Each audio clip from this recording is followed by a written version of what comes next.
All right, call the meeting to order. Good afternoon, ladies and gentlemen. Great to see a full house here.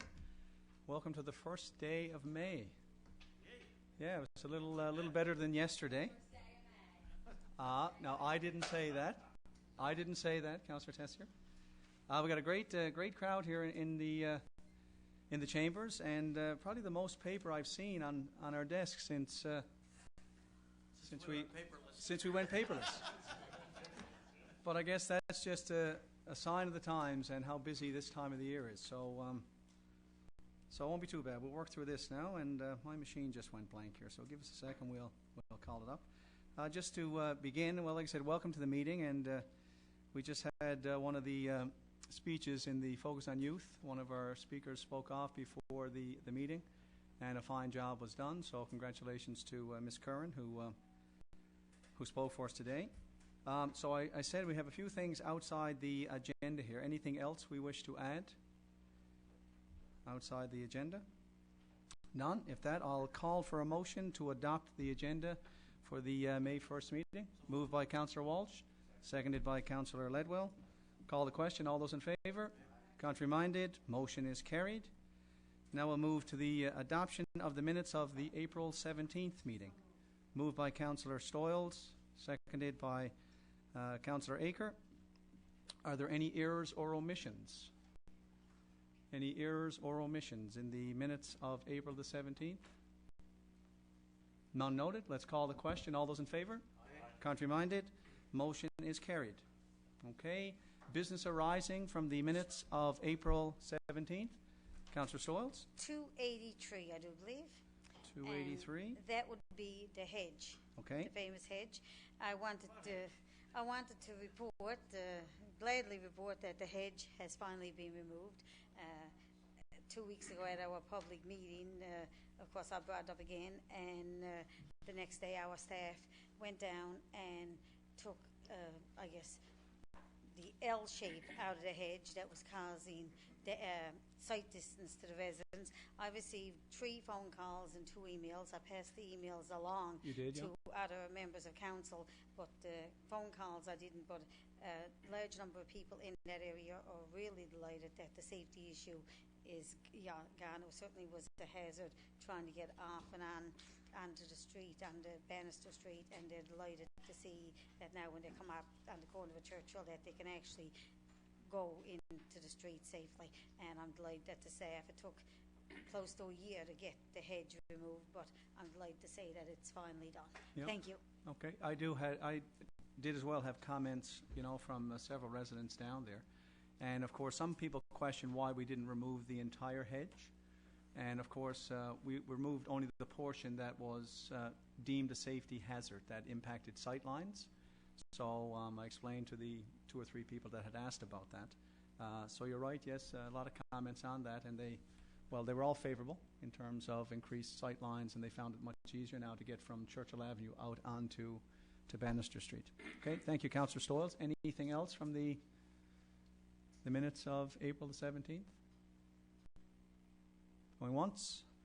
Going twice? Okay then. Well, we have some proclamations today. We have 3 proclamations. The first one we will look at is the Mount Pearl Youth Week proclamation from May the 13th to May the 19th. And we have a group of youth in our chambers here, which is great to see. But we have our chair of the Youth Action Team is Laurie Wareham.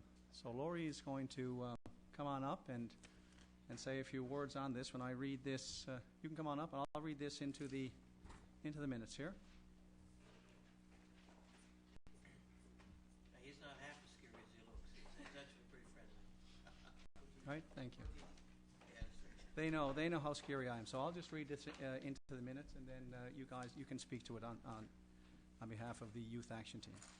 So as I said, the Mount Pearl Youth Week proclamation, May 13th to the 19th of 2012. Whereas recreation benefits individuals, families, neighbourhoods, communities, and the City of Mount Pearl provides high-quality programs and leisure opportunities for residents to lead healthy, active lives through recreation and to make our community a great place to live, work, and play.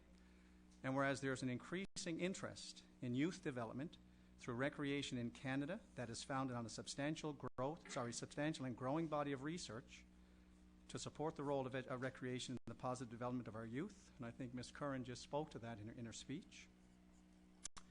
And whereas Canadian youth are often unrecognized for the valuable contributions that they make to communities and Canada's social, economic, and civic landscape, and whereas meaningful youth engagement through recreation emphasizes access, equity, and social justice and leads to positive youth development, and whereas Youth Week reminds us all of the valuable contribution that recreation and parks can make to youth development and that youth can make to community development, and further, that Mount Pearl Youth Week is endorsed by the City of Mount Pearl, the Mount Pearl Youth Opportunity Fund Foundation, the Youth Action Team, and the network of agencies and individuals committed to the positive development of our youth. Now, therefore, be it resolved that in recognition of these benefits and values, and to provide a focal point within the year for increasing awareness, that I, Jim Locke, Deputy Mayor of the City of Mount Pearl, hereby proclaim May the 13th to the 19th, 2012, as Mount Pearl Youth Week. And I will sign this for you, Lorianne.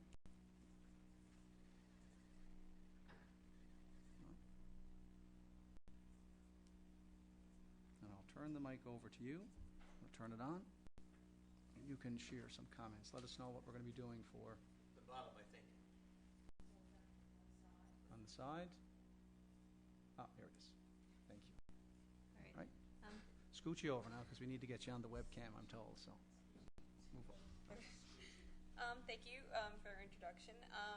Youth Week is a fantastic event, and first off, we'd like to thank Youth Opportunity Fund and City Council and the city in general.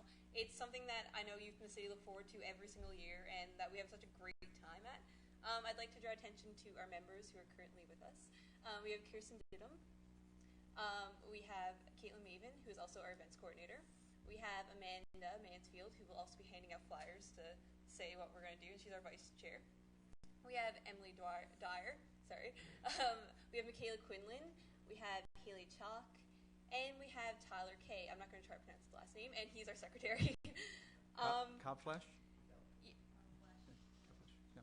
Okay, and for Youth Week, which is going to be a really exciting event this year, and we're all getting really excited, we have a free swim on Sunday. I'll show you our flyer. We have the show on Monday, which is going to be at the Reed Center. This is a fantastic event. We get to show off some of our youth's talent. We have talent from all 4 schools represented. We have everything from an accordion player to a beatboxer to some live singers. It's going to be a lot of fun.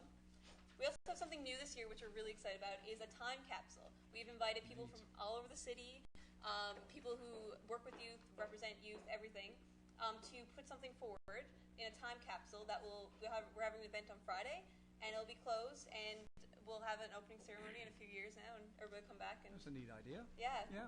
We have a past youth of the years, everything brings stuff in. We also have Focus on Youth Awards, which, as we had a speaker here today, which we're all intense, we all are supporting. We know a lot of youth in it, and we're quite excited to see. We also have free teen skating on Wednesday. Youth from all 4 schools are invited, and just have a fun time, come out, swim, get some physical activity on the go. And finally, we have a fantastic speaker. This year, we're really lucky to have Jeremy Bennett, who will be coming to speak to Mount Pearl Senior High and O'Donnell this year on fantastic topics. He's world-renowned for being a great speaker, and we're all really excited to have him. So finally, we'd like to thank everybody, the council, city, Youth Opportunity Fund again, for having helping us plan and still supporting such a great event like Youth Week and supporting our youth in the city. So thank you. Well, that's great. Well, thank you, Laurie, for coming up and speaking to that. And it's your proclamation you can take away. I'll take our mic back and turn it off. And thank you. Thank you for coming. And thank you to all the, look at a little snap tuck. Okay. Why don't we go down the front there? Yeah, give Good idea. Good idea. Come on up. Come on, group photo. Go ahead. Thank you. Is there a target or something like that? What we're going to do, we're going to take a photo, and then we're going to bring up 2 people from the Opportunity Fund Foundation as well, okay? Back, some in the front. Back row, front row. Squeeze in a little bit. Squeegee in.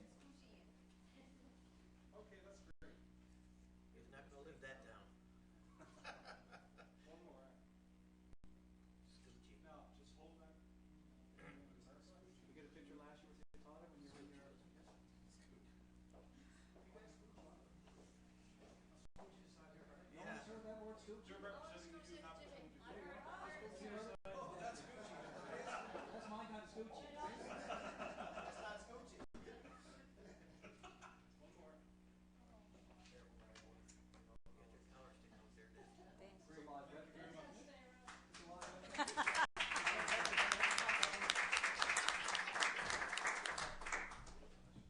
Forgot it was a live webcast. About scooching. Thank you, Laurie. We have a new word. And all the youth for coming here. Did anyone on council want to speak to the proclamation that we just heard? Councillor Aker, for you guys. I would just like to acknowledge the Youth Action Team. Guys, thank you very much for doing this, from all of us on council as well as from the youth in Mount Pearl. Good luck, have fun this week, and we'll see you during the events. Take care. Good Thanks. stuff. Thank you, Councillor. Anyone else? All right. Oh, Mr. Bennett has a couple of new books out. He has one. He has a brand new one coming out as well. And I know Gary has a copy of his books up at the Reed Centre if anybody would like to borrow. okay. Thank you. Good. Yeah. All right. Thanks, guys.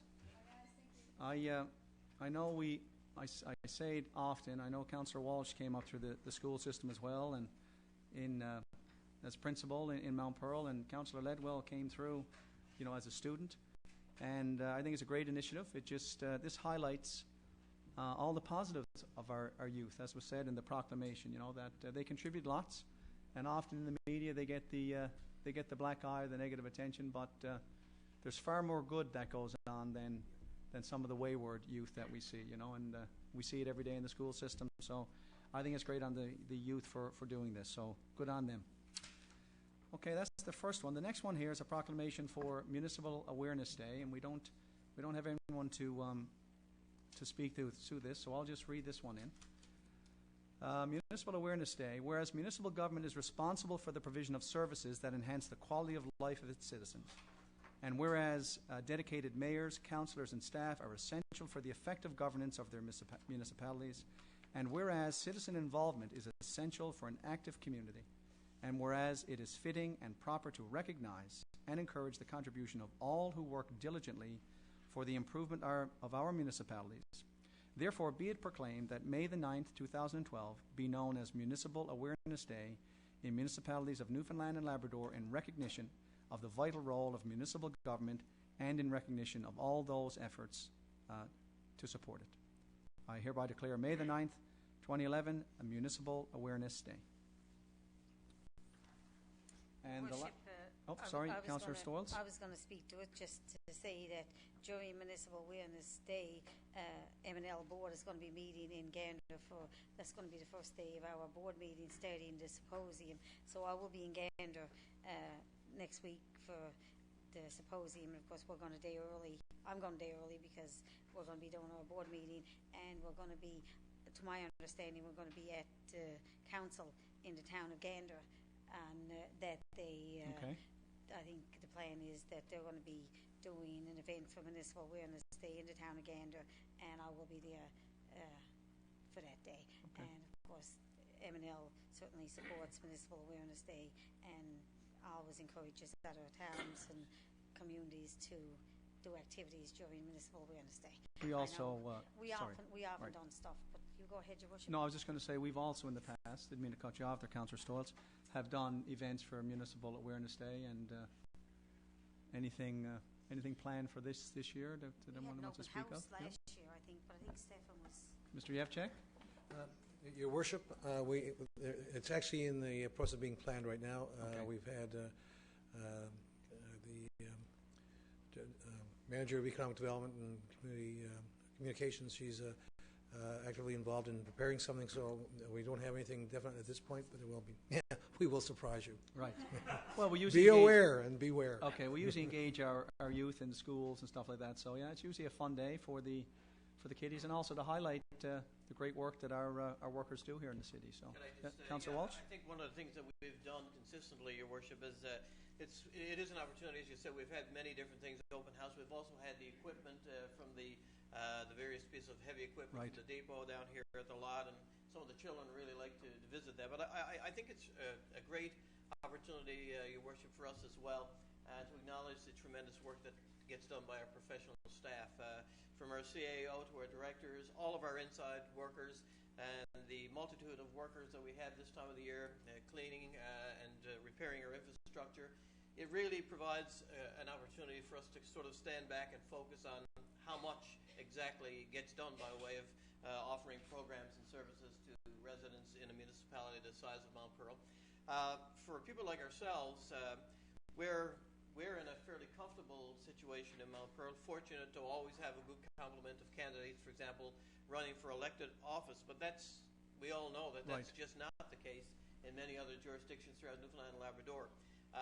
Many jurisdictions in municipal jurisdictions throughout the province have absolutely no means to even pay the smallest stipend to their councillors, and as a result it's almost impossible to attract not only good candidates but any candidates to fill the slates for positions. That's really sad, particularly when you look at that through the lens of comparing it with places like Mount Pearl or St. John's or Paradise or some of the other larger municipalities. And I guess it provides, again, an opportunity to really acknowledge the yeoman services and the leadership that many of these councillors in particularly small rural areas throughout Newfoundland and Labrador also provide. It is a lot of work and not a lot by way of remuneration at all, and in many cases not at all. So to both the elected representatives, but particularly to our staff, our professional staff, for all the work that they do, I think a great opportunity to say thank you and express our gratitude to all of them as well. Yeah, well said. I agree. Anyone else to speak to that? No? Okay, we can move on then to our last proclamation. This has to do with North American Occupational Safety and Health Week, a commitment for life, making it work, May the 6th to May the 12th of 2012. Whereas the goal of NAOSH Week activities and events is to focus the attention of all stakeholders on this important topic and to educate each other with positive attitudes and behaviors at work, at home, and in the community. And whereas it is imperative that employers, employees, and the general public be aware of the importance of preventing illness and injury in the workplace, and whereas during the North American Occupational Safety and Health Week of May the 6th, 2012 through May the 12th, 2012, the City of Mount Pearl will be mobilizing in an effort to increase employees' understanding of the importance of occupational safety and health, to raise the awareness of the role and contribution of safety, health, and environmental professionals, and to reduce workplace injuries and illness by encouraging new safety and health activities and interest in North American Occupational Safety and Health Week. Now, therefore, I, Jim Locke, Deputy Mayor of the City of Mount Pearl, do hereby proclaim May the 6th to the 12th, 2012, as North American Occupational Safety and Health Week in the City of Mount Pearl. Would anyone like to speak to this one? Yep. Councillor Tessier? Yes. As someone who has a family member whose life has truly been altered by a workplace injury, I want to compliment and commend anybody who participates in not only NAOSH Week activities, but just overall who take care and consideration every day in their daily lives with their occupations. And certainly our city staff and Jennifer has done a great service to our staff and to our employees in encouraging safety in the workplace all the time, because an injury truly is, well, it can be life-altering, as my family knows quite well. And I think it's really important that we continue to always, not just during this particular week, but always encourage health and safety practices on the job to the highest possible standard. Indeed. Any other comments? I know there was an interesting article in today's Telegram, I think it was, on the safety measures that are in place out in Long Harbour, and how it, the reporter indicated that it seemed to be a part of doing business out there, that they didn't seem to know that this reporter was going in, and everyone had on their reflective vests. So it seems to be a culture of certainly safety and health on that workplace. So you're absolutely right. It is important, and I think we've taken great measures here in the city to ensure that all of our workers indeed leave here and arrive safely at home with their families. So thank you for that. Well, if there's nothing else, we'll then move on to committee reports. And the first committee is Community Services Committee, Councillor Tessier being the chair, and Councillor Stolz will be the alternate for this committee today. Councillor Tessier, if you would. Yes, just a very brief agenda today. We are recommending approval to award the quotation for catering services for the Focus on Youth Awards dinner to Brian's Catering at a cost of $14,999 $14.68 per person, and I so move. Second. Moved by Councillor Tessier, seconded by Councillor Stoyles. Comments or questions? I just want to comment as well. This is an event that is really second to none when it comes to focusing and highlighting the tremendous work of the young people in our community and the adults that work with the young people, because nothing happens entirely on its own. Again, as we had a great complement of stellar youth in our gallery this evening, but they're everywhere. They're everywhere around us every single day. And again, we're very quick to always focus on the negative and don't quite always recognize the positive. And there's a tremendous amount of positive in this community. Jason Collins, our new Director of Community Services, this will be your first Focus on Youth Awards, I guess, with Mount Pearl. You're going to be very impressed with what you see, and it's going to make you as proud as it makes us every single year. Yeah, I agree. I love this event. It's always so well done, and the kids are at their best on that night. So we do showcase. Yeah, thank you for that. Any other comments? All right, let's call the question. All those in favour? Contrary-minded? Motion is carried. And that's it for you, Councillor Tessier? All right, thank you. The next committee is Corporate Services Committee, and Councillor Aker will be bringing this report in today, and Councillor Walsh is the alternate. Thank you, Your Worship. Yes, I'm pinch hitting for you today. The first item on the agenda for corporate service is a request for tax consideration in accordance with Council's policy for charitable organizations. 75 Barbara Drive. You can see the business listed there. The amount is $684.42, and I so move that we waive those taxes for the year. Okay, moved by Councillor Aker, seconded by Councillor Walsh. Comments or questions? Call the question. All those in favour? Contrary-minded? Motion is carried. Next item, Your Worship, is a uncollectible tax amount in the amount of $488.33, principal of $341.78, interest $49.55, and other of $97. All collection efforts, unfortunately, have failed here. We had a good discussion about this in committee. The business has ceased. We've obtained judgment from the courts, and literally there is no further recourse. There's no more guys shingling. What? There are no more guys shingling. There's no more guys shingling. The guys are off the job. No. There's no more two guys shingling limited. And I still move we write off that uncollectible amount. Moved by Councillor Aker, seconded by Councillor Walsh. Comments or questions? Call the question. All those in favour? Contrary-minded? Motion is carried. And the last thing for corporate services, Your Worship, is the revised list of payments, invoices totaling $373,021.23, and I so move. Moved by Councillor Aker, seconded by Councillor Walsh. Any comments or questions? Call the question. All those in favour? Contrary-minded? Motion is carried. Thank you, Councillor Aker. Next, we have the Planning and Land Use Development Committee report. Is that what I have next here? Yep. Councillor Aker acting on behalf of himself. There you go. Just acting this time. There you go.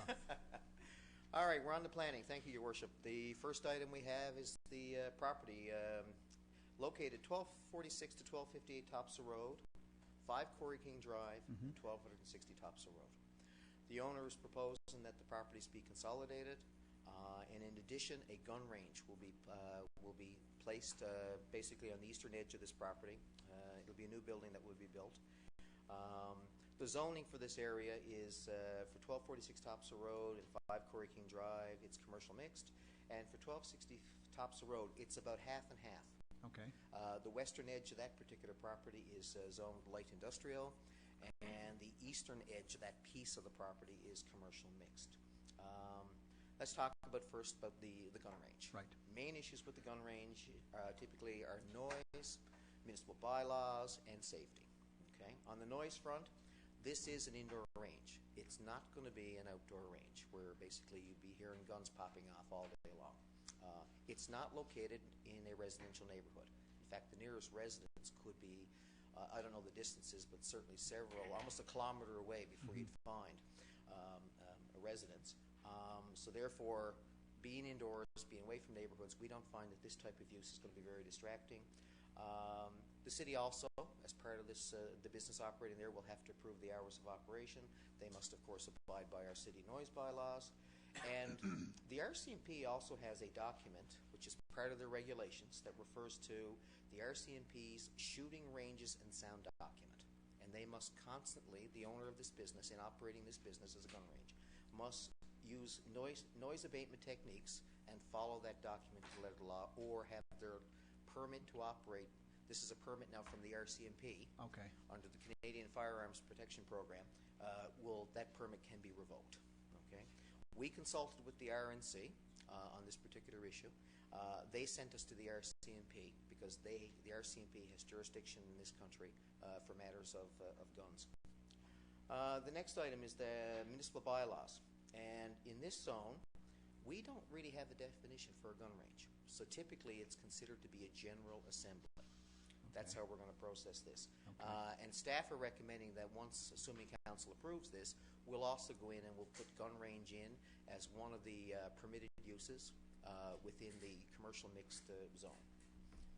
The other thing, Your Worship, is safety, and I said earlier on that all shooting ranges are subject to the shooting clubs and shooting ranges regulations, and that's by the RCMP. And they administer that under the Canadian Firearm Program. They will have to, the RCMP that is, will have to approve the design before the city will issue a permit. The RCMP will, once this business is up and running, will monitor the operation and can revoke that operating license if there are any safety concerns, and naturally the city would also follow suit. Mm-hmm. And I might add that this proponent, Coastal Marine, they're partly in the business of selling weapons. They sell both non-restricted and restricted weapons and have a very good relationship with the RCMP and the Canadian Firearms Program. And in a general sense, the overall safety of gun use is improved by having a facility like this. The people that would typically go to a gun range are not typically your criminal element. They're the people who are hunters, who want to make sure that their guns are working properly and that their training is up to date. You also get gun enthusiasts who like the sport of shooting, the competition involved with it. They need a place to go, and clearly in an urban setting, the only place we could really put them is typically where this is, in an indoor setting away from houses. Otherwise, I guess you're going out the highway to the Rod and Gun Club, and that's the only place otherwise that I know of that you can shoot off some guns. I hear of people who are hunters before the hunting season starts. What they'll do, they'll be out target practicing back in the woods somewhere. Having a gun range like this actually encourages them to come to a facility which is safer, and therefore you would think in the long run that public safety is enhanced by this, right? There's other issues with the property as identified in the application process. Stormwater retention may be required. There will be a requirement for 17 additional parking spaces. That parking for the gun range, we are asking that parking be designated for the gun range to minimize the distance that's traveled between your vehicle and the gun range and carrying your weapons into the facility. Okay. In addition, we'll need an air filtration system because of any residual lead that will result in the air from the firing of the weapons. Okay. And finally, the other issue is there is an existing non-compliant automotive use at 1260 Topsa Road. And this is the part of the property at 1260 that's zoned light industrial. Okay. And the proponent stores trailers on this site. There's no other form of development. There's no other buildings. All right. Council, I guess, could rezone the property from light industrial to commercial, or it can simply here today use its discretion to allow that type of development to occur on this particular piece of land within the light industrial zone. And it seems like a fairly benign use of the property to me. So I'd like to move basically that we approve the consolidation of the property along with the approval of the gun range operation at the eastern edge of the property, which is located where? 1246 to 1258 Topsa Road and 5 Torrey King Drive. And I so move, Your Worship. Okay.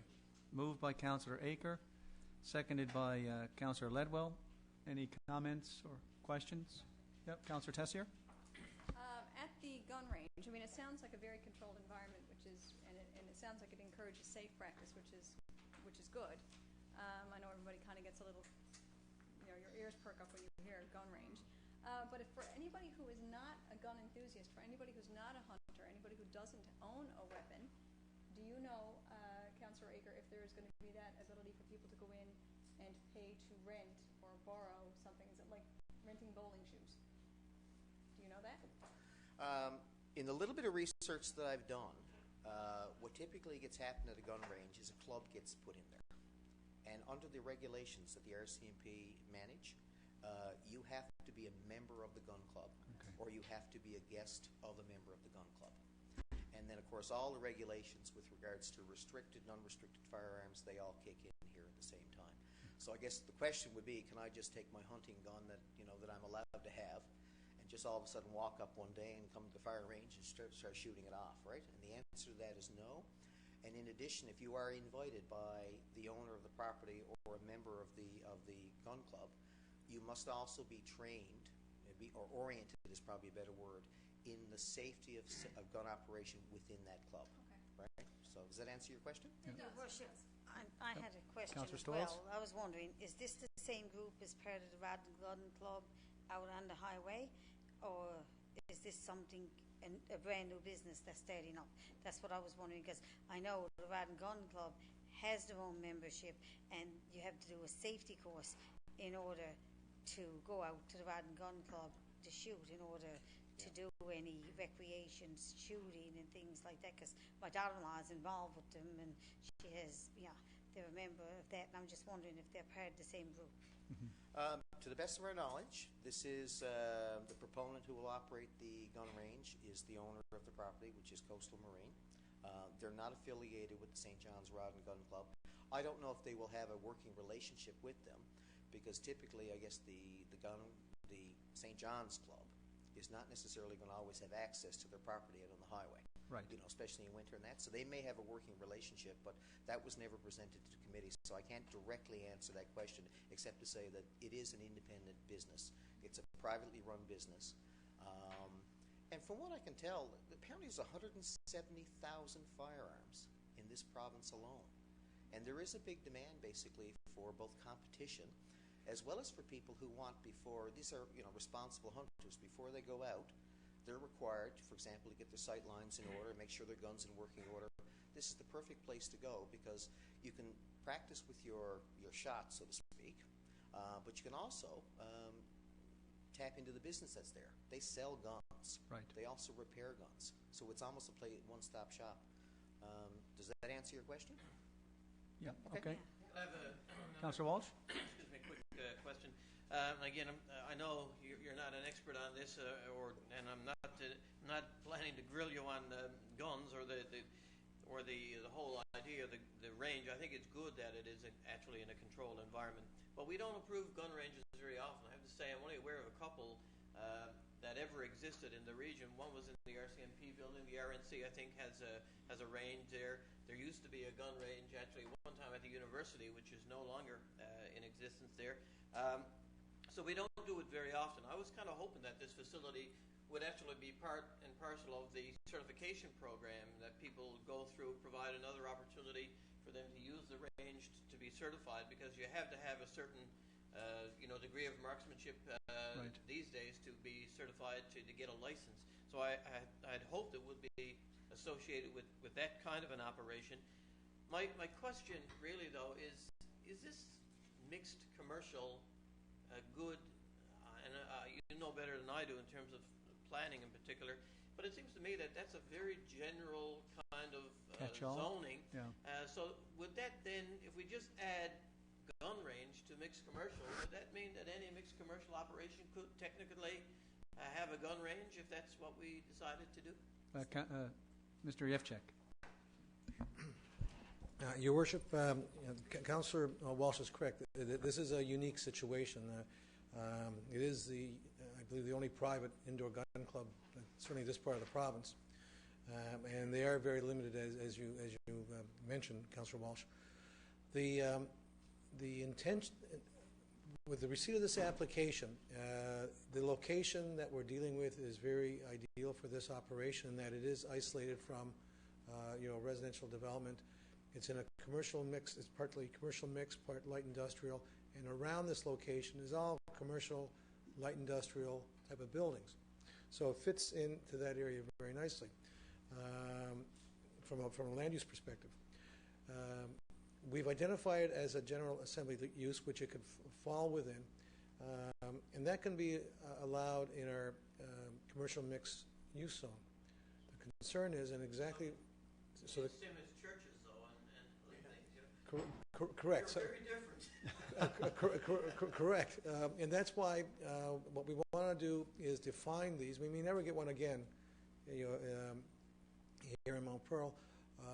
But what we wish to do, in case this situation changes, that we do put in place regulations, conditions, and requirements in terms of locational considerations, in terms of potential safety issues and all that, where these can go, so that we don't get a situation where it's next to a church or right next to a residential area, or next to public spaces, those kind of things. So in moving forward with this, while this is a good fit and does generally meet the intent of General Assembly, we want to now bring in an amendment that specifically talks about rifle ranges or gun ranges, and then have strict conditions in regards to other land uses and surrounding uses. That's the intent. Okay. If I could just... Yep, Councillor Walsh?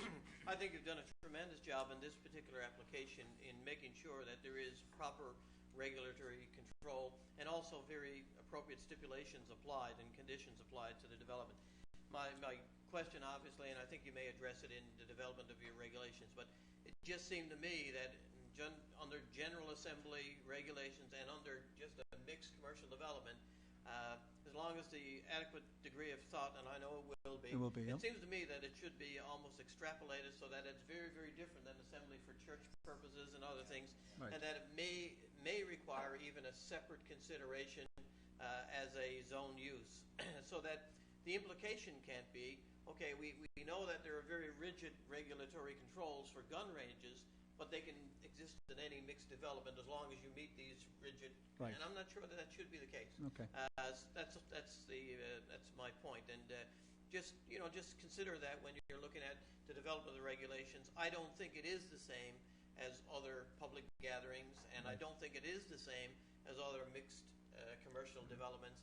And I'm not sure that it always fits. In this case, does it? Absolutely, because they're into the business. They sell the guns, they maintain the guns, they're into hunting, fishing, all those kinds of appropriate and relevant activities. But I think that's rare. I think you get a lot of applications if it were to, and I don't think there's going to be a problem in the future, but let's consider how we can make sure it's not a problem. All right, thank you. What else?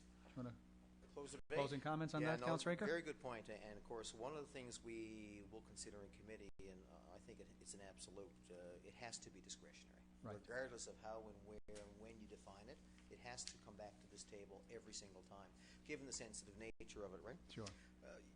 If you just bear with me for a second, I just wanted to, how disappointed I was when I looked at the Canadian Firearm Safety Course. I thought there would have been, if you do that course, basically, and it's about guns and gun use, and it can lead you up to acquiring a gun. It doesn't have any hands-on training at all. I'd like to think that somebody, for example, the topics covered, just bear with me now, the evolution of firearms, the basic firearm safety practices, ammunition, operating firearm actions, safe handling, carrying procedures, firing techniques and procedures, care of non-restricted firearms, responsibilities of the owner of the weapons, safe storage, display, and transportation, but it's all on paper. Wouldn't it be nice to do that course, but as part of that component, they take you to a gun range, at least to show you how to fire a gun and to experience it. Right. Don't want. No, I've talked to people who've done the course. You can do it at Kona. And essentially, there is no hands-on training, which is quite scary in the long run. So I just think in the long run, maybe from a public safety point of view, perhaps the gun range could be an asset to our community. Right? Yeah. And I'll close debate on that. All right.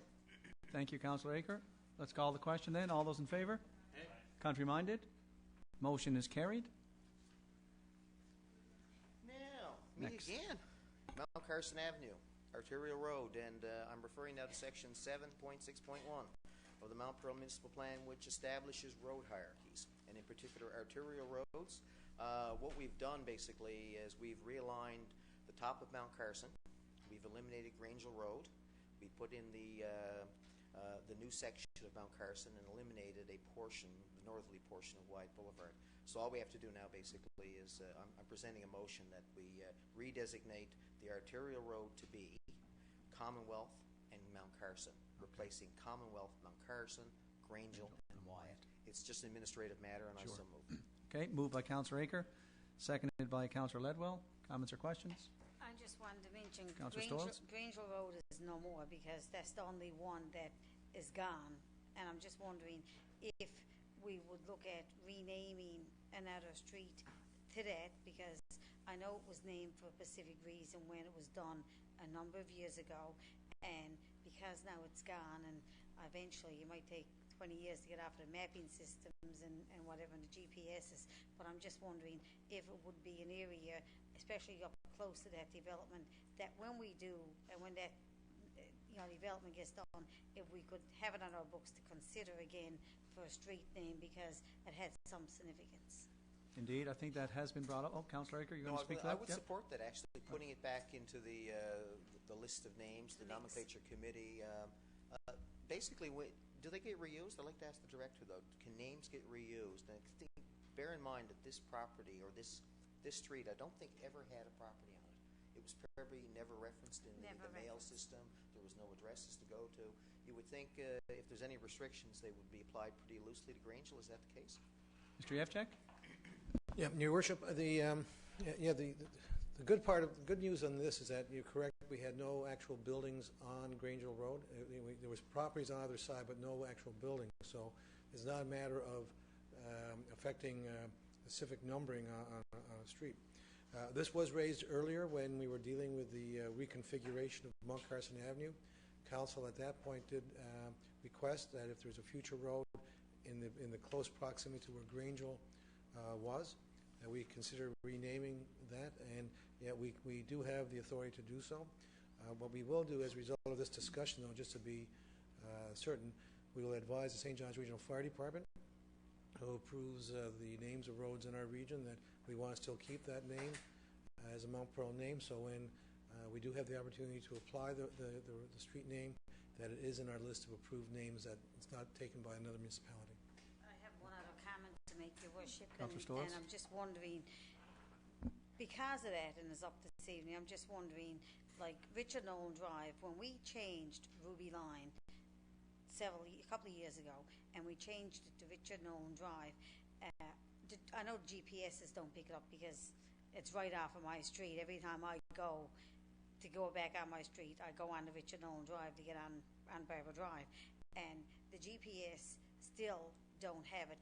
Is there some company, or who do we send it to say that streets have been changed? I got to be some mapping company or somebody out there that when we change a street, like Richard Nolan Drive and like Granger Road and the streets that we're changing now, that somebody has to change it in the GPS systems, because They are changed in the GPS system. Richard Nolan Drive. It may not be up to date. Yeah, Because I downloaded my maps just a couple of months ago, and it wasn't done then in the system that I have. Right. And I'm just wondering how it works or something. Mr. Yevchek? Your Worship, our current process, when we have a new name or a change in name, or even when we're adding civic numbering to buildings, because as time goes by, we recognize that, as an example, some of our municipal buildings, while they were very commonly known, really didn't have civic numbers on them, and sometimes, certainly the fire and police department, they ask what the civic number is, and in their GPS or their GIS system, it's all by civic number. When you say it's number so-and-so, it comes up right away, and they have all the information on the property. So when we make those changes, our process is that we contact the St. John's Regional Fire Department, we contact the RNC, contact Newfoundland Telephone, Rogers Cable, and Newfoundland Power, and Health Services, so they can get all changes in their system. We have not gone outside beyond that, and you're talking about the GPS and I guess GIS systems such as Google and so on. I mean, it's something we can explore. I'm sure there's protocols and opportunities there. We haven't thought about doing it, but I guess on the basis of this conversation, we could look into it and get back to council and let you know how if there's any difficulty in doing that, we can let you know. Okay. Thank you, Mr. Yevchek. Yeah, I guess to close debate, there's a couple of issues there, right? There's where the mapping is used for emergency services. Right. And clearly we wouldn't want to reuse Grangeville Road until we know that all of those services that the director just mentioned, that they were all up to date, because you wouldn't want to send the fire truck to the wrong Grangeville Road. But I remember last year I went to Harbour Grace. I was in a car that had GPS. and we were basically using, the Veterans Highway that's out there. Mm-hmm. The GPS map wasn't up to date. Well, we were in the middle of nowhere as far as that map was concerned. And that's an inconvenience, and I think that's one of the issues that Councillor Stoyles raised. I think private companies, whether it's Google or others, I don't know how they gather the information, but they're responsible for gathering that information. Can you elaborate? Yeah. Mr. Yevchek? Yeah, thank you, Your Worship. And actually, CEO Michelle Peach has kind of reminded me that the other process we go through is when we have new street names, we automatically update our mapping, and we do it immediately. And a lot of companies actually go to the websites, and we deal with a lot of mapping companies that go to the website or contact us directly about getting the street names from us to update their maps. And I know that's one process sort of they go through. If you do have an opportunity to take a look at our website and you see our street names, our street maps, you will see that not only do we name our existing streets that are developed, but those future streets that are almost ready for development, we'll even name them. So there's an opportunity for them as well to for people to identify with them. But in terms of the larger, like I'm going back to Google and all that, I'm not quite sure how they do their street naming or their notification policy. So I think it's something worthwhile to investigate, because the whole idea of doing all this is make it convenient for people, Right. and make sure they're not out in the middle of nowhere. Right. Right. It would be the first time. All right. Thank you, Mr. Yevchek. First time out in Carabiners, though. So is that everything for that one now? Thank you, Your Worship. I move. We got there. It was a long road, but we got there. Yeah. All right. Let's call the question. All those in favor? Contrary-minded? Motion is carried. That was a good pun. I was reminded of how straight the shooting was when we talked about the gun range. There you go. Yeah. Councillor Wallace is the only one that smiled. I call that teacher humor. See, we get each other, right? But other people just don't appreciate it. I call it intellectual humor, but not everyone agrees. Us Right? accountants, we have no sense of humor. There you go. Right, Jason? Yeah, just kidding. Oh, sorry. The next item, Your Worship, is the development permit list. Permits number 23 to 25 for the period April 16th to 27th, and I so move. Okay. Moved by Councillor Aker and seconded by Councillor Ledwell. Comments or questions? None. Call the question. All those in favour? Contrary-minded? Motion is carried. Building permits for the same period, the 17th to 27th of April. Residential, $331,000. Commercial, $2,334,000 even, and I so move. Moved by Councillor Aker, seconded by Councillor Ledwell. Comments or questions? Call the question. All those in favour? Contrary-minded? Motion is carried. Your Worship, outside the kit, Yep. we have two items, if I may. Indeed. Notice of motion. In accordance with Section 39 of the City of Mount Pearl Act, 1988, take notice that in accordance with Council's public notification policy, I will, at a regular meeting of Council, move an amendment to the Mount Pearl Development Regulations 2010, that if enacted will amend Map 1, Land Use Zoning Map, as follows. Rezone the property at 166 Park Avenue from community and public services to apartment. The intention of this proposed amendment is to provide Council with the authority to consider apartment building proposals at this property, and I give notice.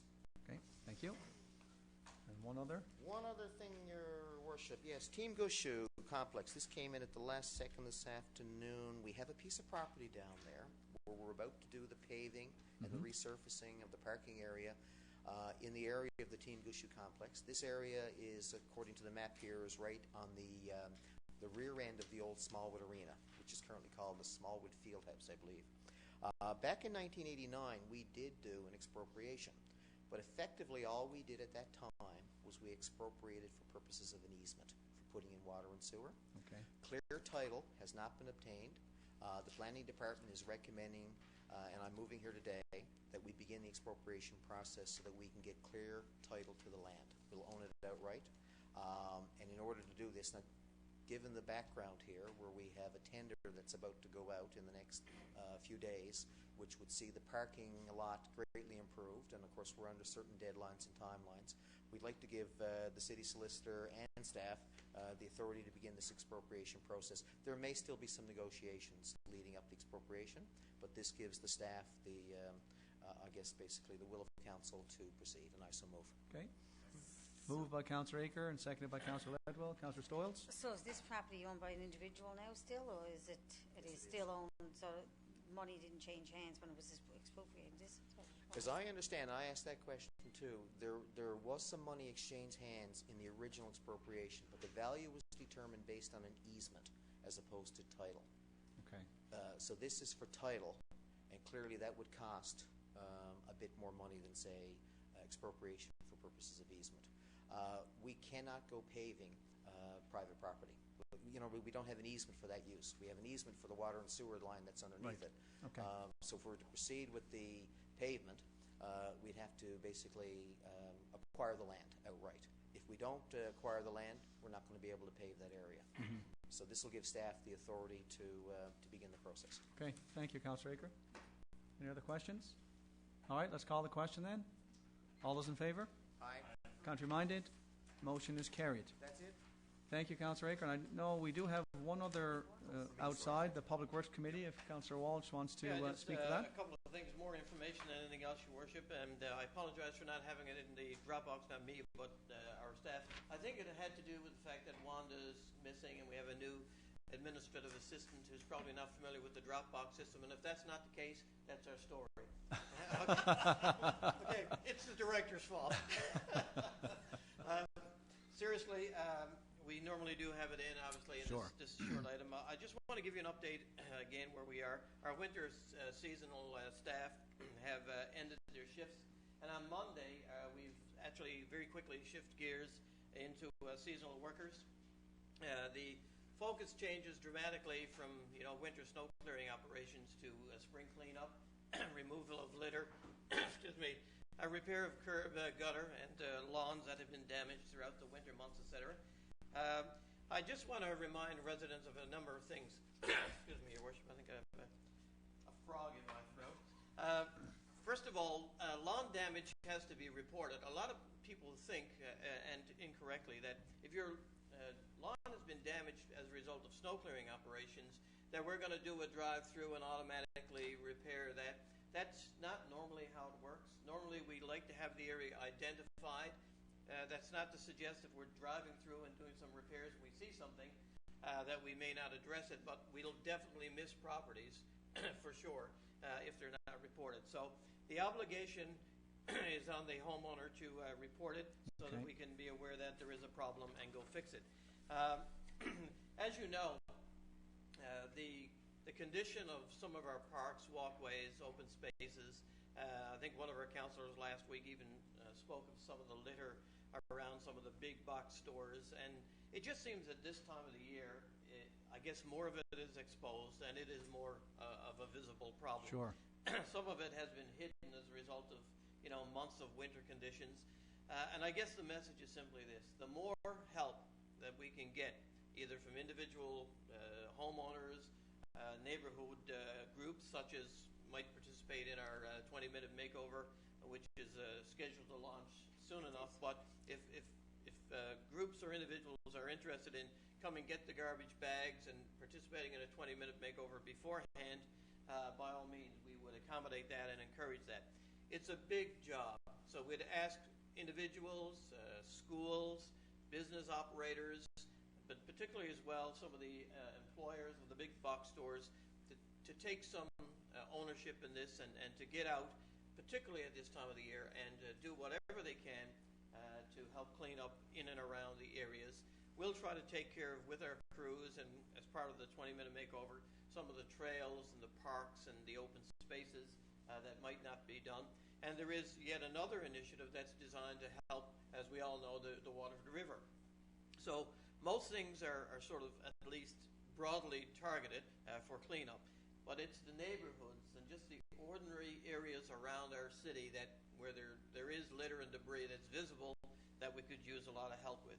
We'd love to be able to say that we have an army of workers out there who can take care of it. You know what? We've actually gone out and done the area across from, say, Dominion, and 3 days later it's like we were just never there. Right. Because you get windy conditions like we had yesterday and even earlier this morning, actually. And if these flyers are loose and they're blowing, it doesn't take much for them to be out there and present a problem again. So, just by way of a couple of reminders, report the lawn damage and look for the 20-minute makeover. get out and clean up your neighborhood and your areas. You're doing it for your own benefit and the benefit of your neighbors and friends, and for your own enjoyment. Secondly, Your Worship, we've kicked in our schedule for bulk garbage for 2012. We've sent information around to the various residents, and all of this information is readily available on our website, and I encourage more and more people to get into the website, www.mountpearl.ca. Check out the bulk garbage schedule. It is there. All the maps are zoned and are color-coded. Get information and have the information before you start putting things out. A couple of reminders related to that. Don't be alarmed if the trucks come by, take the garbage, the bulk, and leave the metals. Normally the metals are left to last because they're collected and recycled. It is a separate equipment. And we also have usually to utilize heavy equipment to pick up the metals. So Don't be surprised. Don't take it back in. Just leave it out there. We'll come by and get it later. Just for the safety of our workers, remove nails from wood or shelving.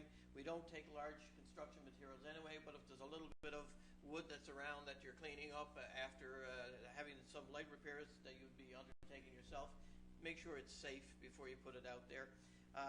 We don't, as I said, collect construction materials. That should be done and arranged as part of the construction that you have undergoing in your house. Don't put the bulk garbage out until the week of collection, because otherwise we have weeks of unsightly mess in the neighborhoods. It normally takes at least a week, and sometimes actually even into the second week before we get it all. But putting it out early only adds to that unsightliness, and we'd appreciate if you didn't do that. And just pile it neatly in front of your house and be patient. We'll come by and get it, and we'll make the second collection. Sometimes actually the metals may be in some areas collected first, but it depends where you are on the rotation. So just a couple of reminders. We're kind of changing gears from a public works perspective, moving from the winter to the spring. The potholes, the curb stops, all the damage that was done through winter operations. We try to minimize as much as possible, but there is inevitable damage when you have heavy equipment and this sort of thing going on in the city. So that's it for me. Again, just bear with us, and we'll get to your area soon enough. Thank you. Thank you, Councillor Walsh. Just the 20-minute makeover, it did kick off this Saturday, and we did have some people turning out. I don't know about the total numbers, but I know that one of my students came in and he was out for 6 hours on Saturday and did some considerable cleanup along the trailways around his house, as you said. He targeted his own area. And again, the whole spirit of that is, I mean, if we can get 20,000 people out for 20 minutes, that's about 7,000 hours of work, and this place would look. And you're doing yourself a favor. Absolutely. All right, thank you, Councillor Walsh. All right, that's it for everything outside the kit and committee reports. So I guess now we move on to new business, and I'm not sure which side we started on. So Last time was there over there, was it? last time it was. Was it? Started here. Should say in the back of the book. Let's go, Councillor Aker. I'll take the heat if I'm wrong. Well, if I'm wrong, I'll take the heat with you. How's Thank that you, sound? thank you. To me? Just wanted to tell Council, I attended the National Day of Mourning ceremony, which was held at the Confederation Building on April 28th, this past Saturday. It was a great turnout. There was a wide variety of people there. There was labor unions, there was employees, there was employers, there was businesses. There was also municipal councillors and mayors that were there. And, it was a day of reverence, to those who have fallen in the workplace over the years. And I'm really, really glad that there was no politics played that day, unlike out in Corner Brook, where I was really disgusted and flabbergasted that Councillor Butcher, who was there to present a wreath from the city, was not allowed, wasn't even called. Like, days like that, or like Remembrance Day, that's not a day, basically, to protest war and peace. Absolutely. You got to get above politics there. That's a day of remembrance, and there's a time where we all disagree. And I would say to the Corner Brook Labour Council, I respect your decision because they had the right to do it. But I want to give credit instead, I guess, to the St. John's Labour Council and the Newfoundland Federation of Labour. The ceremony that was run here included everybody. And it was like going to a church service. It was like going to Remembrance Day activities. It was all about remembering those who have fallen.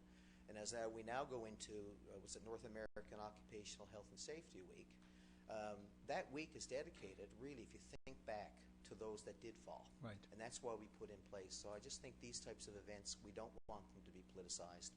I think the headline should be the National Day of Mourning and not some politics that were played with it. And I just wanted to throw that comment out there. Thank you. Okay. Thank you, Councillor Aker. Councillor Tessier? Just a couple of very brief items. Right now, there's a lot of construction undergoing, not just in Mount Pearl, but certainly in the region and in the province. And I know that it can be very frustrating when you get caught in a construction zone, especially if you're in a rush to get somewhere. I want to encourage our residents to really plan their route. I've actually taken, and this is a first for me really, to avoid the routes altogether, if I can. Simply because they are very, very slow, but you can't exercise impatience if you are stuck in traffic at a construction route, which unfortunately happens all too often. And I also witnessed something as well. I mean, you want to encourage safety amongst the people who are driving around the construction area, but also amongst the contractors themselves. I actually came up on a construction site where somebody had a stop sign facing the oncoming traffic, but waving them through. It's really important that we all recognize how important it is in order to maintain, we're talking about safety standards in the workplace, and that is a workplace. And it's very, very important that we all recognize that we do need to adhere caution when we're going through a construction site, and also that the contractors recognize that they also have a responsibility to the people that are coming through as well, to themselves as well. So I want to bring that to everybody's attention and encourage everybody to be very, very careful, including the contractors as well.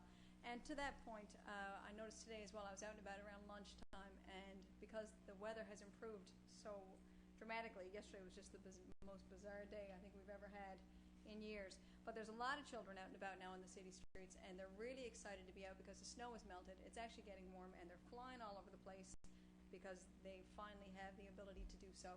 And again, if we're exercising patience in our cars, behind our wheels, we have to be always mindful that they are running around, because it was lunchtime and a lot of the kids were going up to the Tim Hortons Wendy's area, very busy, and a lot of kids traveling in groups, and we always have to be very, very cognizant that they are not watching us. We have to be very, very cautious.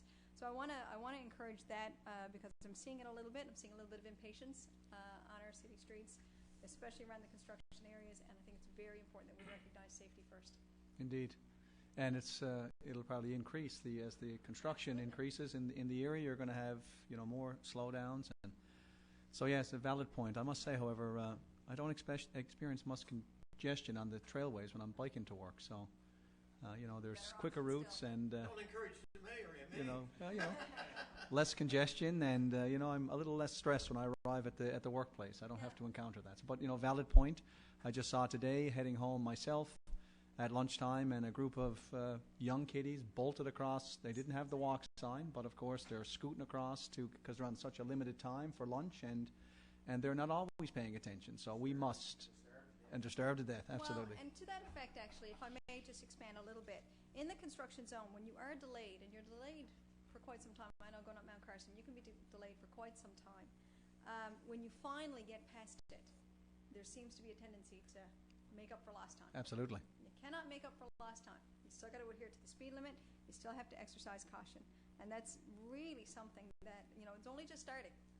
There are 2 seasons in Newfoundland and Labrador: winter and construction. So we have to always be mindful of this. Indeed. I'm just very, very concerned that people need to just be more careful, plan their route, give themselves more time. Okay.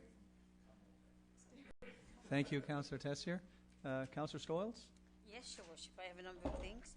First of all, I wanted to pass on my sympathy and have counsel under Your Worship's sympathy letter to the Emily family. Aunt May, I guess, as a lot of family members know, passed away last week. Miss Emily lived on Park Avenue, I guess, most of her married life, and Mr. Emily actually is from my hometown, from Bailey Verd. So okay. I know Mr. Emily.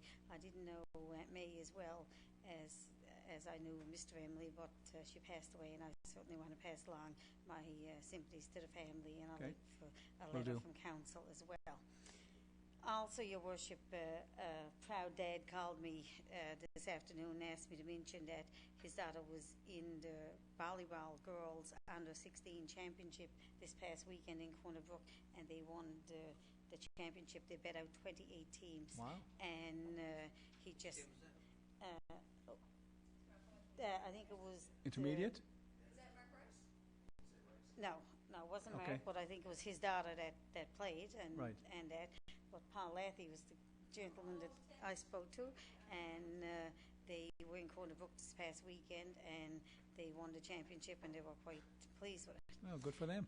Also, Your Worship, last weekend I was out in Corner Brook, and PMA had their convention, and our own Michelle Peach got a certificate for 15 years of service to the city of Mount Pearl. Well, And I want to say congratulations.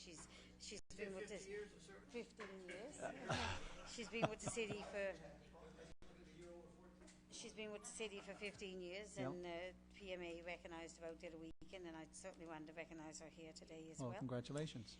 Also, Your Worship, yesterday I attended Mount Pearl Senior High. They had an enterprise showcase, and I was one of the judges along with Brenda Elwood, who came for the morning, and what a great group of young people showing all the programs, the projects that they had done, business projects, and they're moving on to Corner Brook. There was 5 students going to be going to Corner Brook this coming weekend to a championship to see who will come out, and a lot of them gets into JA and things like this, Junior Achievement. But this is all setting up their own businesses, and there was one young fellow there, I'm not going to mention his name, but he's after making about 15 guitars, and you should have seen, it was just, what an amazing young man. I mean, I know he was one of the young people that was selected, and it was amazing just to go around and see all the different demonstrations and the different business plans that they had done. I mean, it was certainly a worthwhile morning, and you can see the ones that are going to move forward into a career out of some of these things. Right. So it was really, really good to see it. This young guy's going to land on his feet, and it was amazing to see how he made the guitars and all the things he used, for the lining and the wood, and he recycled stuff and sanded stuff down and painted them. It was incredible. Brandon Drover is the guy's name, What a great and young man. just a great kid. Anyway, we were amazed with the workmanship and everything that he had. He's just an incredible young man. But was they were all good, indeed. They were all good. I mean, the skate shirt won, and the photography. It was 5 that was chosen, and 2 had honorable mention. Yeah. But it was certainly worthwhile being there. So they're off to the provincial championships now in Corner Brook. Leaving Thursday to Sunday, I think. This coming weekend. Right. So. Another thing I wanted to mention, Your Worship, was the fine staff that we have, specifically at the Reed Centre. For the past 2 months, we had a challenge, of course, and I didn't want to leave today without mentioning it, because the staff at the Reed Centre has been amazing. Yes. Yes. Wait now. That wasn't the spirit of her comment. But what I want to do is to thank, of course, my coach, Jim Locke, who I want to let people know the time that Jim took. Every single day I had an email. Some days I received 2 emails from Jim Locke. Even when he was away on his trip for his week or 10 days, I was getting emails from when he was away. So that was the dedication he had made to me. So it was unbelievable to have that kind of commitment. And he came to the gym with me several times as well. But the encouragement that came from Jim was amazing. Plus the support from the staff at the Reed Centre was unbelievable. And they not only give me the support, they also give Andrew and Randy the support. So we lost 75 pounds between the 3 of us. Good stuff. Good stuff. Good stuff. And actually, what I wanted to mention was there was money involved, and I wanted to say that this wasn't about the money. So the money that I won is going to be donated to 4 charities: St. Peter's Parish, the Heart and Stroke Foundation, Lupus, and Literacy. So each of those charities will get a donation. No, I think I might take that. But those 4 charities will get a donation, and I will see in the next couple of weeks that they will get it. So it was never about the money. The last thing I wanted to mention, Your Worship, is the new seniors' homes that was built down on Avery Place. I'm after talking to 2 Pacific homeowners down there now, and apparently there's a really bad odor down there. One lady and her husband, they bought the homes to move in as seniors, and of course I know we talked about them here for a long time, but apparently, and I called in on Friday last week about the odor down there. Apparently one lady had to move a bed out in the living room. It was so bad because the odor from the experimental farm is just so bad. And sometimes when we hear about odor and that, I mean, these seniors are getting sick because of it, and apparently it's really, really bad. And I don't know if we realize how bad it is, but I know one couple had to take, actually move out in the living room and sleep.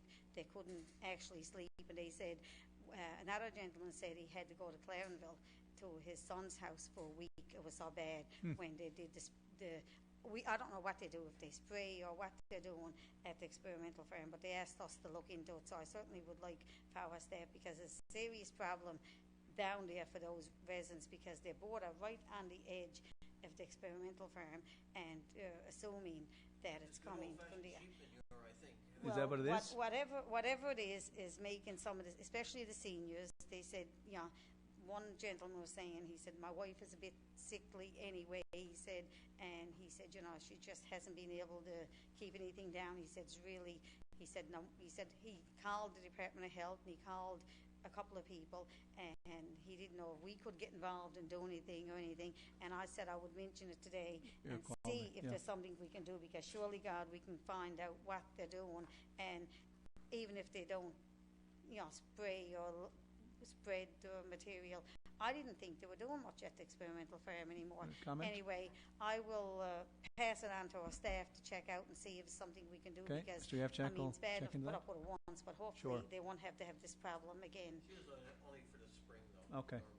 Well, we can't have it at any time if it's making people sick. Right. Thank you, Councillor Stores. Did you want to comment there, Councillor Tessier? My understanding, and I'm not sure if it's the experimental farm or if it's just the produce farms in that area as well, but my understanding is that there's probably just a couple of days a year where they actually have to spread something that has an offensive odor, and that it doesn't last for a long time. So I don't know if that's what this is, if this is ongoing, or if it's something that's just temporary, that is just a couple of days a year that they actually do that, because Right. I noticed that as well. I mean, we get it, we all get it. I mean, everybody who lives in Mount Pearl must pick it up.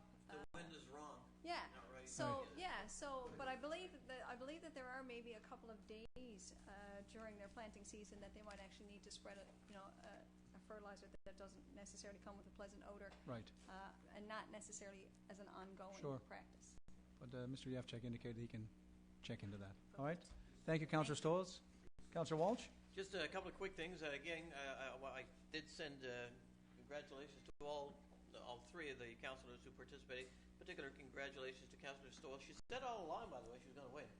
She was the most adamant in saying that she was going to win, and she did, in fact, win. So congratulations to her. But again, as the deputy mayor noted in our last public meeting, they're all winners. Indeed. And really, I honestly, when I say this, I do hope you all keep up the lifestyle change and continue to eat a little healthier and to be a little healthier and to do all the things to take care of yourself that in 20 and 30 and 40 years' time you'll really reap the benefits for and feel a whole lot better for it along the way. Councillor Tessier mentioned construction. I've several times in the last few days I've driven down and up Mount Carson. I hate to be the bearer of bad news. That's the way it's going to be, and worse throughout the course of the year because of the construction season. There's still a lot of work to be done Right. On Mount Carson. Last year we did one phase of the work, but we still have a lot of work to do going up the street there. The whole thing has to be, I think, repaved with the second coating of asphalt. Some work needs to be tidied up, and that was even done last year because there's some crumbling infrastructure that I mentioned last meeting.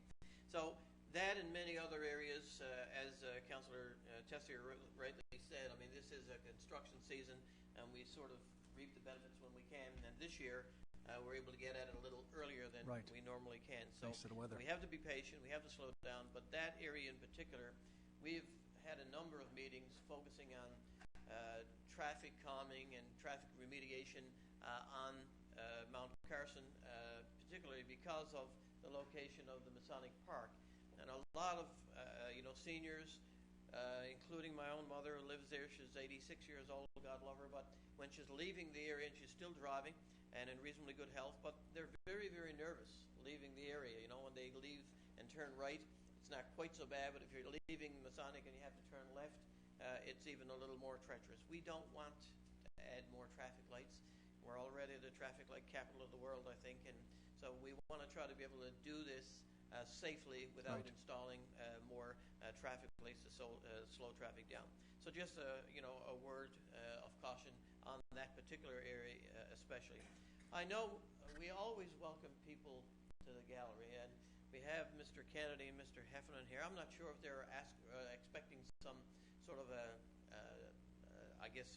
motion on something related to the work in the floodplain, or maybe this is just an increased level of vigilance on their city council, and that's always welcome. I'm not sure what exactly their intent was for being here, but it's always nice. As you know, at the beginning of the meeting, we had a full gallery. It always starts like that, and they're here for the signing and the proclamations and all that, and then they leave. But it is nice when citizens actually come out, whether you're here for a particular reason or whether you're here, just to take in the meeting or to provide, and I'm serious when I say that, another layer of accountability to your city council. It is nice when that happens. We used to have for many years Mr. Cowan. Right. I remember Mr. Cowan attended the meetings for many, many, many years. It started out because he wanted some action taken on his property on Black Marsh Road. But then he got into the habit of attending, and he was probably the most well-versed resident on municipal issues of any resident at all. Right. So welcome to both of you. If there's a particular issue, we'll talk to you afterwards, and we'll. Yeah, that's right. Yeah, that too. But if there is a particular issue, we'll talk to you afterwards, and happy to provide whatever information that we can to that. Thank you, Councillor Walsh. Councillor Ledwell. Thank you, Your Worship. Just a few quick items. I too want to extend my congratulations to Councillor Stoyles for her tremendous victory, and also to Mayor Sims as well. Certainly I want to thank the staff and all the members around the table with the council for all the support that you've given all three of us over the past 2 months. I can eat today, yeah. Even my wallet is a little bit lighter, quite frankly.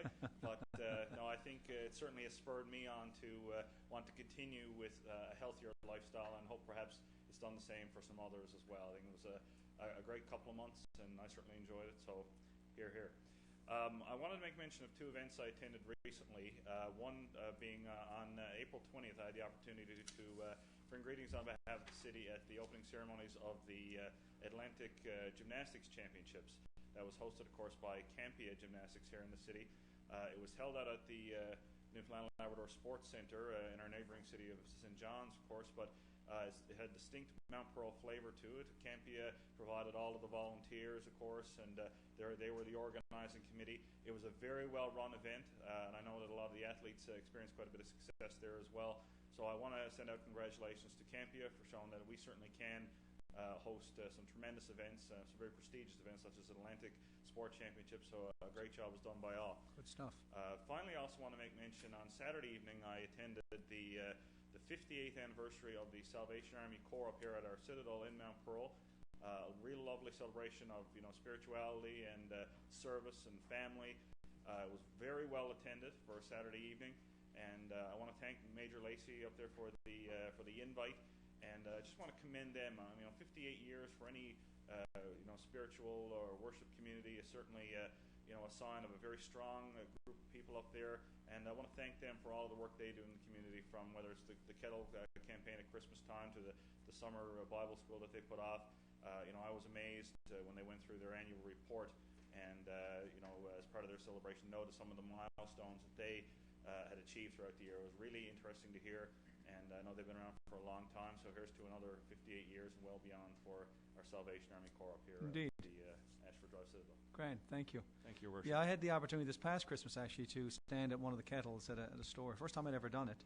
And boy, I'm going to tell you what, I found it extremely rewarding, and the amount of contributions, really, really surprised me. I was there for a couple of hours, and I look forward to doing it again this year if I'm asked. It was a very worthwhile event. It was very nice, I got to say. So thank you, Councillor Ledwell. I just wanted to mention one. I went to the Mount Pearl Minor Hockey Association closing banquet that they hold off every year, And it was a great event. The children or the players from various ages were very, very well behaved. A lot of awards given out there. And I just want to, again, give mention to the executive at Mount Pearl Minor Hockey Association. I know the long hours they put in. It's a very well-run organization. We're known right across the province and indeed across Canada for the level of programming that is put off up there. Not just the executive, of course, you have coaches, you have managers, you have parent volunteers, parent reps, of course our referees, our hockey moms, our hockey dads. I mean, they all come together and they put off a great program for the youth. And it was very nice to see the appreciation that was extended by the players during the banquet. They were encouraged to extend a sincere thanks to everyone involved, and they did. So it was a very nice showing, and I always look forward to attending that. And of course, I got to end off with congratulations to Councillor Stoyles and Councillor Ledwell and Mayor Sims again for that challenge.